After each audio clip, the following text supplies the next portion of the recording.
Kepada yang masih mencari-cari, Hotel Apsara Temerloh ada sediakan iftar buffet Ramadan tahun ni. Masakan dia semua special-special. Ada 3 chef yang buat. Jadi bolehlah kita menikmati pelbagai hidangan istimewa yang menyelerakan. Suasana selesa, makanan pun padu-padu. Yang nak masakan Melayu tradisional pun ada kat sini. Kalau nak western pun ada. Kuih muih pun macam-macam jenis. Jadi memang sesuai lah nak bawa sekeluarga. Untuk mak, ayah, anak-anak pun boleh. Ada pelbagai menu istimewa disediakan di Hotel Apsara ni. Pencuci mulut dia pun banyak. Untuk harga promosi, boleh booking selewat-lewatnya 18 Februari. Nanti dapat harga lebih murah, lebih berbaloi. Iftar buffet Ramadan Apsara ni memang sesuai untuk seisi keluarga.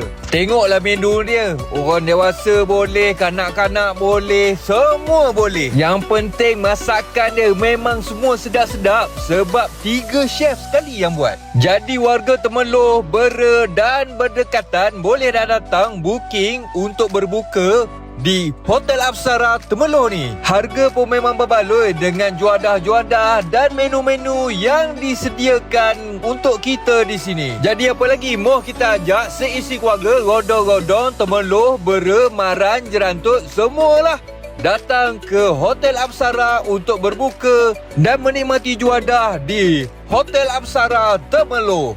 Apa lagi, moh kita.